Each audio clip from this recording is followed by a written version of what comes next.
How many people do you know who struggle with their health? Chances are, whether they show it or not, most of the people in your life do. And chances are, you're one of them. Whether you're dealing with anxiety, depression, endometriosis, acne, eczema, autoimmune, thyroid, Lyme, brain fog, fatigue, or any other symptom or condition, you're far from alone. Living with symptoms has become the new normal. So no more guessing games. It's time to get answers. Welcome to the Medical Medium Podcast. I'm Anthony William. Today we're talking about food poisoning. Doesn't sound serious, does it? But it is. Real serious. Many people have lost their lives because of food poisoning. I don't mean a quality of life they lost. I mean, they're dead. They're gone. They died. Thousands upon hundreds of thousands, and over the years, millions have passed away because of food poisoning. It's way more serious than anybody knows. It's underreported, it's underrated, and it's ignored. Passed off as, oh, you don't feel good? Got a little food poisoning? You'll get over it in a little bit. But what if you don't get over it? There's a lot to learn about it. Fasten your seatbelts. Get ready for this ride. We're hopping on the food poisoning train. Oh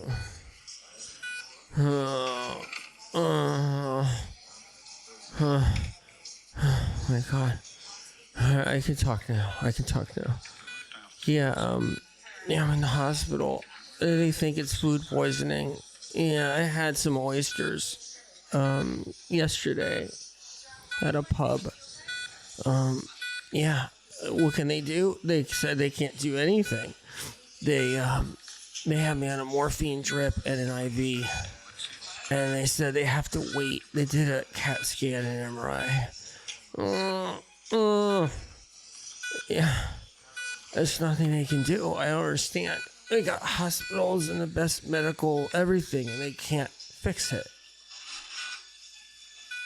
Seen it, heard it, saw it 100 times and more. And it's been happening for years out there. It's underrated, underrespected. Food poisoning needs to get the respect. It needs to be seen as something serious because it has killed people. It's still killing people. It's that serious. And if it didn't kill someone, it's maimed them. Maimed them for life. And should it get respect? I don't know. I'm wondering, because most of the type 1 diabetics out there is because of food poisoning. Does that get respect? It should. But then again, people don't know that type 1 diabetics have been food poisoned. People don't realize this. It's not information that's out there. It's medical medium information, but that's why so many type 1 diabetics are type 1, because their pancreas was injured by foodborne pathogens. Everything was fine. There was no problems with their pancreas. There was no blood sugar disturbances, no blood sugar imbalances. They get food poisoning. 2 days later, they're type 1. Or a month later, they're type 1, depending on the variation of food poisoning, the seriousness of the food poisoning. And if the food poisoning itself didn't injure the pancreas directly, where it created the food poisoning right away, it injured the pancreas just enough and weakened the immune system, allowing other viruses, pathogens, other critters to get into the pancreas and cause a problem with it. And that does happen to a lot of people. And when someone is diagnosed with type 1 diabetes, it's life-changing in a very hard way for so many. It's shocking.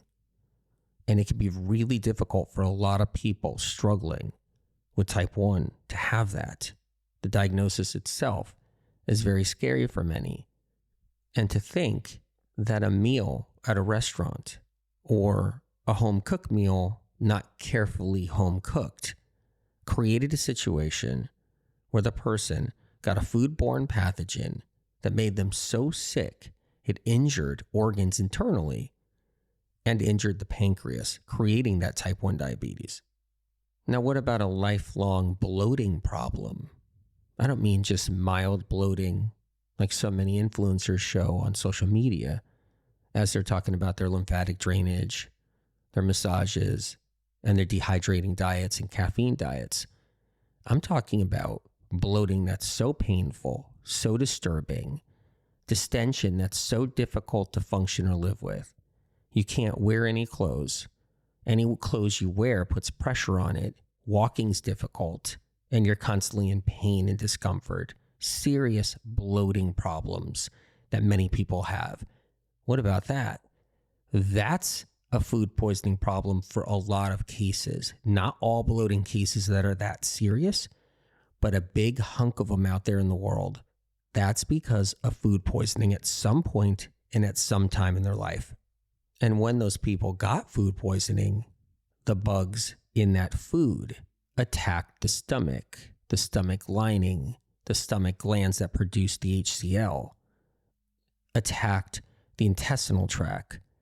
The immune system all throughout the body was completely compromised, allowing other things like strep and staph and C. diff to rise up in the intestinal tract, unproductive fungus and yeast to rise up in the intestinal tract, and to create a long-standing chronic condition long after the food poisoning.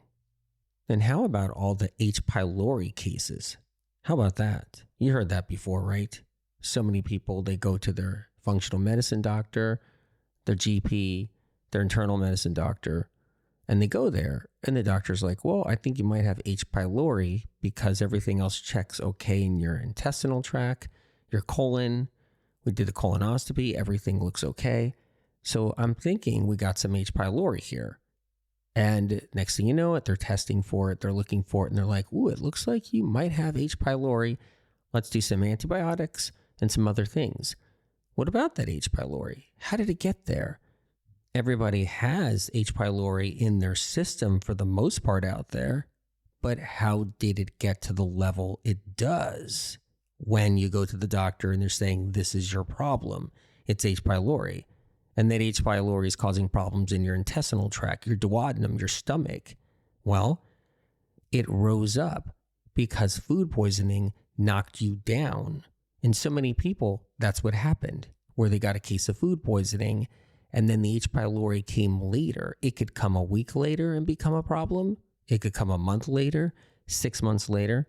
But it took the food poisoning to knock that person's immune system down, to knock their intestinal tract down, to knock their stomach lining, duodenum, colon lining down, even hit the liver pretty hard, the pancreas pretty hard. And then the person's struggling, doesn't know they're on low battery and struggling, but they are. And then something else rises up, and it's the H. pylori. It was there before, but now it's gaining strength and it's not being stopped. Or they contract a new H. pylori somehow, and they don't have the immune system or the gastric strength to keep it at bay. And they get it, and it's strong, and it takes over. And then there's the people that know. They know without a shadow of a doubt that they got food poisoning, and they're sick from it, and they're staying sick from it, and they know why. Because it was food poisoning, and they know why. And it's in their mind, it's in their head, it's in their consciousness. They think about it every day as they're nauseous. They can't eat sometimes. They're having all kinds of pain, bloating, gas, and cramps. They don't feel themselves. They feel weak. Some days a little stronger, some days weaker again. And they know it happened when they got the food poisoning, when they ate in that restaurant or ate something at home that wasn't quite right, and it started right after it. And for many people, it could take months upon months and even years to get back to where they were before they got food poisoned. 3, 4, 5 months can go by, and they're still sick and nauseous and weak, and they know why. That's how difficult food poisoning can be. You can get maimed by it and be really injured and have a lifelong injury by it. And you can be also injured by it temporarily, where it's just 4 or 5 months, or it could be just 1 month. But then later on, you get tripped up. It becomes this past trigger that helps to bring on other things. And that happens to a lot of people as well. Either way, food poisoning is serious, and it should, once again, be respected. Yeah, can I have buttered toast with that? Fantastic. Bacon, ham, yep, sausage, 3 eggs scrambled. Yep. Okay, and is this jelly right here? This is jelly, right? I didn't see it come out of a package. It's just in the dish he brought out. Is it old? Is it new? Or whose was it? It's fresh? Fresh made? Okay. I'm going to slap some of that on there. Oh, thank you for the toast. I'm going to put some of that jelly on here too. Oh, and by the way, this butter, it wasn't in the package. Yeah, so sometimes you guys used to bring out like these little packages, and I open them up individually and scoop the butter out. And then I put that on my toast. This is just butter in a dish. Has it been sitting out long? It's fresh? Okay, thank you. That's all I needed to hear. It's fresh. Oh, perfect. I'm going to put that on here. Ah, nice. Okay, good. Yes, anyway, I love this place. Yeah, it's so great. Yeah. No, it's just been bothering me in the last 5 minutes. Yeah. I don't know, it's gas. Yeah, it's gas. I'm gonna try to squeeze some out. Just hold on. Yeah. I feel a little better. I gotta go to the restroom. Just bear with me. I gotta head to the restroom. I'm just not feeling that great. Yeah. All right, I'll be right back. Day to day, you're doing your thing. You feel okay. Everything's fine. You're living your life. And then all of a sudden, you're sick. Your stomach doesn't feel right. Your intestinal tract doesn't feel right. Your torso doesn't feel right. You're nauseous. Something's wrong. You're not feeling that great. You're going to the bathroom and it's not normal to what you remember normal was. And then you head to the doctor. Doctor doesn't even diagnose food poisoning. It's not even on the menu. But he does diagnose you with gastritis. That's your diagnosis now. It's gastritis. The old diagnosis of gastritis many years ago was gas. Gas and bloating, discomfort and cramping with some stomach pain and painful gas. Sometimes extremely painful gas and lots of gas. You go to the doctor and the doctor will say that's gastritis. Now they've changed it. They've altered it. They don't correct it out there. They don't say, hey, science was saying this one thing all these years and then science stopped. The medical world stopped. And now the medical world's saying this for some reason, you guys. Now it's just inflammation of the stomach caused by alcohol and other things and so forth. But either way, you get the gastritis diagnosis. It comes, even if the doctor says, well, it's inflammation of the intestinal tract and stomach. It's still gastritis. Where did it come from? Why is it here now? What happened? Meanwhile, there was a trigger, a big trigger. It was death by 1,000 cuts. It was food poisoning. And maybe it wasn't even your first food poisoning. What if it was your third? What if it was your 20th? What if you didn't know that that wasn't a stomach bug or stomach flu 2 years ago? Because there was no stomach flu going around, and you had a stomach ache of epic proportion, and it was food poisoning.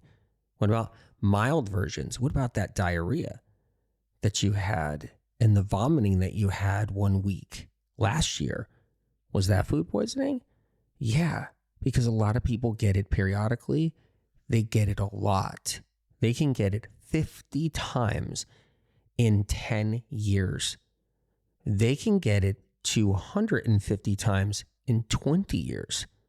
That's how many cases, that's how many times people get infected by food-borne pathogens. And that's how many times people struggle with food poisoning.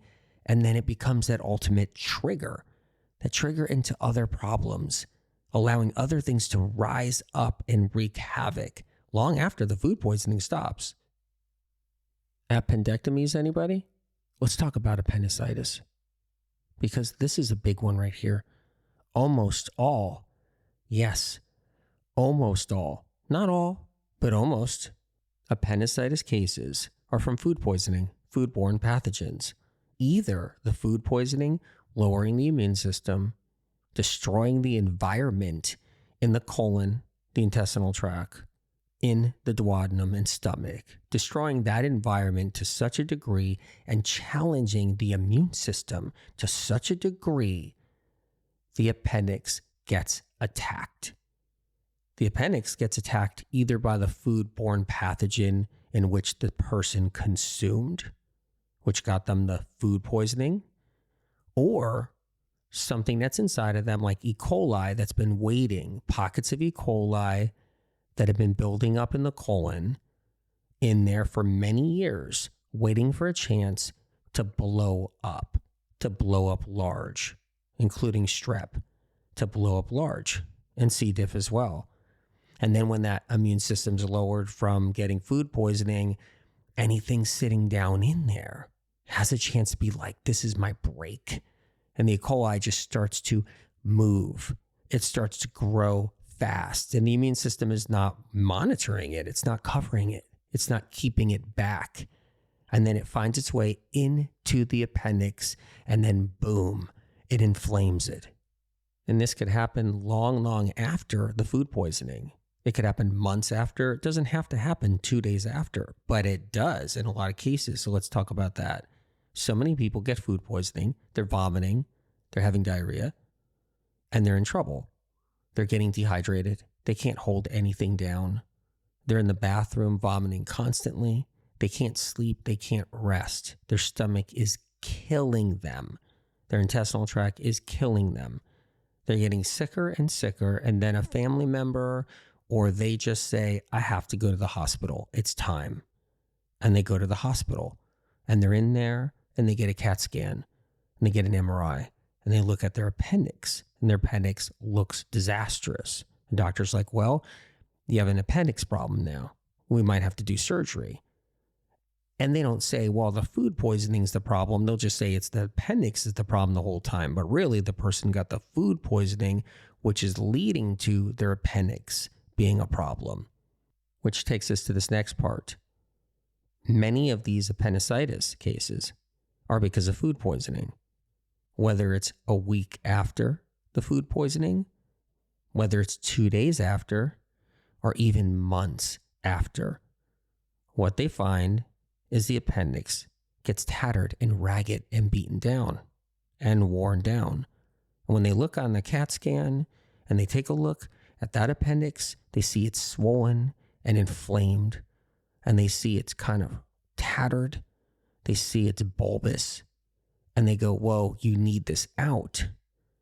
But what happens here is there are millions of these surgeries, millions worldwide of surgeries where they're removing the appendix. And many, if not most of these cases are because of food poisoning at some point in time. Whether it was that week, whether it was that month, because the appendix can actually become a problem later on. It's part of the post-injuries from food poisoning originally. Which leads us to this next part, unnecessary surgeries. Unnecessary appendix surgeries. This is an important one right here. Because someone gets food poisoning, they have a really bad stomach ache, they're vomiting, they're throwing up, they're nauseous, and everything is tender and everything hurts. They're in the hospital, and the doctors don't believe that it's food poisoning. They just don't think it's anything the person ate. Like, what did you eat?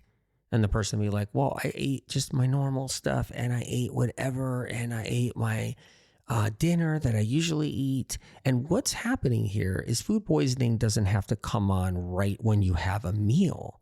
It could come on 2 days later after getting it. It can even come 3 days later. So when the doctor's saying, what did you eat last night? And you're saying a can of soup, the doctor's like, well, it's definitely not food poisoning. There shouldn't have been anything wrong there. It's not botulism or anything. So we think it's something else. So they do a CAT scan and they look at the appendix. And the hospitals are a cash cow business with appendectomies. So what they'll do is they'll say, well, just to play it safe, we think you have an appendix problem. It looks like it. It doesn't look great because it's got wear and tear on it. And it may not look great. And they'll be like, it has to come out. Meanwhile, the person's just laying there suffering with food poisoning and they don't realize it. But the food poisoning is a delayed effect. Days later, they're not saying, what did you eat the morning before? What did you eat the night before the night before? And what did you eat 4 days ago? They're not doing that kind of like research. They're not doing that kind of intel. They're not looking into the person, investigating. Instead, it's like last night. It's always like, what did you eat last night? Or what did you eat tonight?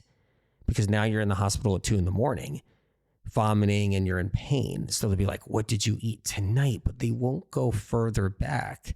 And that determines if they're going to think you have food poisoning right there alone.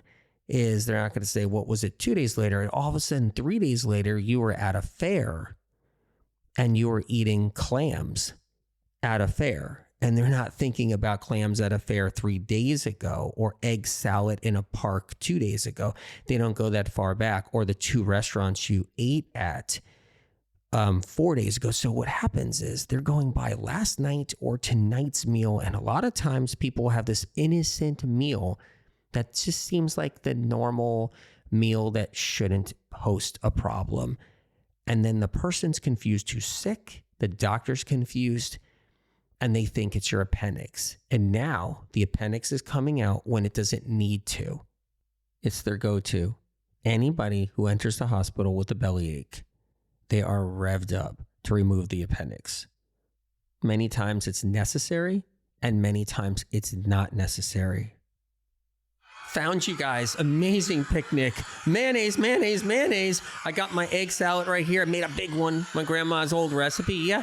Why is it still warm? I just didn't need to refrigerate it. I made it today. Yeah, I was just sitting on the counter all day and I was late. I was driving around. God, it's a hot day. I was trying to find this place and maybe it's too warm. Egg salad. Can't leave it in the sun. Why? Because you can die. Literally. You can die. Does that make any sense? Chicken. You can't eat it raw. Why? You can die. It has to be cooked all the way through. Your chicken can't be pink in the center. It has to be cooked. Turkey, Thanksgiving, or turkey anytime, can't be raw in the center. Has to be cooked good. It can't be a rotten old turkey that went bad and then half cooked, or you're going down. Yep. They can kill you. Exactly. Raw meat. Yeah, I know a lot of people eat raw meat out there. Tartar. They do it. But it's a crapshoot. It's gambling. It's Russian roulette. It's anything and everything bad. Shouldn't eat raw meat. But these are just some things that we're talking about here. I want to go back to the egg salad a little bit. Pasta salad, egg salad, potato salad, anything you have mayonnaise, like your conventional, standard, traditional potato, egg, pasta salad with all that mayo in there, or a mayo dressing of some kind. It's that mayonnaise. A mayonnaise can't be left in the sun. It can't sit out there all day on a picnic table. It can't sit in a park. We can get in trouble. And we can, because mayonnaise has egg in it. That egg will actually grow something rapidly and fast, real fast. If someone sneezes on that egg salad, Whatever's in them that gets sneezed out of them and that lands in that egg salad on that picnic table will grow really quick, really quick. It doesn't matter what it is. Whatever bacteria, whatever viruses, you name it, it will grow. So whatever that mayonnaise is in, chicken salad, egg salad, pasta salad, potato salad, whatever, it's going to create a growing, a proliferating situation. That means that bacteria lands in it, it's going to proliferate rapidly. And then someone's going to eat it later on at the end of the day, and they're going to feel sick. They might get a mild case of food poisoning. Very mild, not even realize what it really is. Upset stomach, maybe they vomit once, and it passes. And some people might be a lot worse. They can get into some real serious trouble. One of the contenders, though, for food poisoning cases, a big contender, is sushi. That is where the money is at, meaning that's where the food poisoning is at, which makes the hospitals a lot of money. Anytime you're dealing with raw fish, there could be trouble. Raw tuna, there could be trouble. Every time I see people out there on social, influencers and so forth, and they're doing sushi, and they're just at their sushi moment, and it's like, I'm getting sushi, I can't wait, I'm so excited, I cringe, because I know that their day is going to come. It may not be in that moment, it may not be that very sushi they're eating in that moment, but it's going to come, and it's going to hit them hard, and they're going to have a hard life for a while because of it. It could get real serious. Raw fish is scary, scary, scary. With food poisoning with raw fish, it's like a double whammy. You got the mercury inside the fish. Mercury will feed the foodborne pathogens on and in the fish. So now you got two things going on. You got raw fish with a whole bunch of bugs on there, and you got mercury in the fish that the bugs love to feed on. The mercury preserves the bugs, helps to keep them alive and keep them fat and happy. They say out there, if you're pregnant, stay away from raw fish. Wonder why. So yeah, I have been pregnant now for the first trimester, 3 months now. Okay, I would love to order this. Can I get sushi? Why not? Really? Oh, that's right, it's raw. I know, my doctor told me no raw fish. Can I get the cooked sushi roll? Which leads to the next problem. Wherever they're playing around with raw fish, you can get food poisoning really easily. Doesn't matter if you order something cooked or something else on the menu. Whatever you choose. You're in a restaurant where there's foodborne pathogens on the cutting boards, on the counters, on the chef's hands, on the waitress's hands, on everybody's hands, on the knives, on the spoons, on the forks, all of it. It's there and it's ready and waiting, and it's easy to get contamination, cross-contamination on anything and everything, taking you to a place where you can get food poisoning even if you didn't have the raw fish. Let's talk about the gallbladder. That's another one right there. Gallbladder is also cash cow for the hospitals and the medical industry. They pluck them like cherries on a tree. Food poisoning is the gallbladder interrupter. It can attack the gallbladder. And many times it doesn't attack the gallbladder, but at the hospital, they think it is the gallbladder. So we're back to the same thing like the appendix. It's like, is it hurt? Is it not hurt? Is it the problem? Is it not the problem? And it's back to the same old thing. What did you eat last night? What did you eat tonight? Well, I had a can of soup. I had a sandwich. I eat the same sandwich every night, so I don't know why it would bother me now. And they go, yeah, you're right. You don't have food poisoning, because they don't really have a way of testing for food poisoning. So they'll just be like, let's do a CAT scan. Let's look at your gallbladder. Let's take a look. And some people have a gallbladder that's always slightly chronically inflamed for a whole bunch of other reasons. And then they see that and they go, we have to take the gallbladder out. And then in some severe cases of food poisoning, the foodborne pathogen ravishes the gallbladder, attacks it directly, inflames it, and then the gallbladder has to come out. The same thing like the appendix. Sometimes the foodborne pathogen from the food poisoning situation goes after the appendix. It's inflamed, and then we're in trouble. All this can happen fresh when you get food poisoning, but then the food poisoning can go away. You didn't even go to a hospital, or you went to a hospital and then you got released from the hospital as you started to recover. And then weeks later, you're getting a pain. It's a gallbladder pain. Or weeks later, you're getting a pain in your lower abdomen, and it's appendicitis. And in these situations, it's the immune system was dropped. It was rocked by the food poisoning initially. So now we have other things stirring the pot, strep and E. coli and other pathogens, and you're now getting a post-food poisoning problem. One of the sad things about food poisoning is they don't know what to do about it. So you go to the hospital and they can only offer a few things. One is an IV drip, a saline solution, a saline drip in case you're dehydrated. Now that's really helpful. If you have a bad case of food poisoning and you got the runs, diarrhea, and you're vomiting and you can't hold anything down at all and you're in agony and it's going on too long, the hospital can save your life. It can save your life with that food poisoning. They can hook you up to an IV bag and they can keep you from getting severely dehydrated when you can't have any fluids enter your mouth orally. It just won't stay there. You'll get too sick, you'll throw it back up. So that's one thing that's amazing about hospitals with care with food poisoning. And then pain relief. That's the only pretty much other thing they can do is offer pain relief. And that usually works with morphine. So with severe food poisoning cases, the protocol in the hospital is morphine.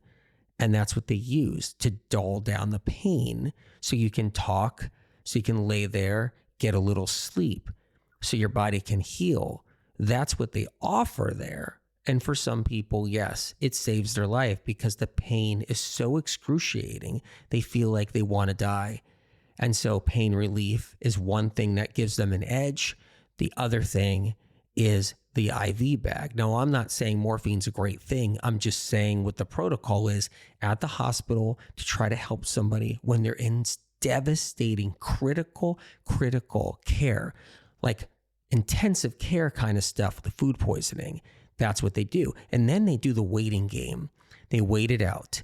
They give it 24 hours. Then they give it 48 hours. And that is the part that's kind of scary because how serious is this food poisoning? A lot of people, it's so serious. The food poisoning, the pathogens, the foodborne illness eats their guts alive, causing hemorrhaging, causing strokes, causing all kinds of blood clots. And then the person gets dehydrated even with the IV. They get sick. They can't eat again. And it's devastating. And then they lose their life. That's the most extreme version, or actually the most extreme version is when they lose their life in the restaurant itself. They're in the restaurant or they're at home. They get the foodborne pathogens right there. They die before they even get to the hospital. That's the most extreme versions of food poisoning. I've recovered many people throughout the years that were injured severely by food poisoning. And they got their lives back. Severe cases that made it so they were sick months and months later, suffering and struggling with no hope and no signs of recovery. And medical medium information brought them back to life. I've seen this over and over again. It's part of the incredible phenomenon of medical medium information healing that has happened around the world, and food poisoning is one of those. I watched a lot of people get on the edge of losing their lives. Dehydration, severe sickness, being chronically ill after because everything was triggered in their body that was awaiting to come and cause chronic illness. And recovery is possible. It truly is. But food poisoning should be respected, and everything around it should be understood. It's one of those things we need to do to protect ourselves. For food poisoning recovery, check out Cleanse to Heal. It has mono eating, very important for people with gut health problems from food poisoning and other issues, gut related. Cleanse to Heal, and Mono Eating. Also check out Brain Saver books, the medical medium books about the brain. There's also areas in those books, information and tips about eating out in restaurants and how to protect yourself. It's not considered by medical science as a dangerous winner and a brutal trigger, even though many have lost their lives eating their fancy, delicious meals with their fancy steak knives. Fun abominations gave them a high. What fun dinners. Some food should never be toxic, but that's not how this planet rolls. It's a wonder why tainted food should cause someone to die from eating a buttered roll. But yet, it has, and has a long history. These days, the superbugs are getting out of control, putting so many in misery. As the industry just sighs, as food poisoning takes its toll, yummy, yummy, yummy. I got bugs in my tummy, and they're making me feel kind of squirrely. When I went to the bathroom, it made a swirly. I don't know why it's worsening. I feel I'm going to hurley. The doctor asked what I ate today, and I said nothing gnarly. But yet, I'm so queasy. But for some reason, I'm not sneezy. So confusing. Wow, my stomach ache doesn't feel soothing. As the hours go by, I feel I'm gonna cry, but I know I will get past this and get on the other side. And you will, and you can, when understanding how to navigate through this food-borne land. We can protect ourselves and err on the side of caution. Get well.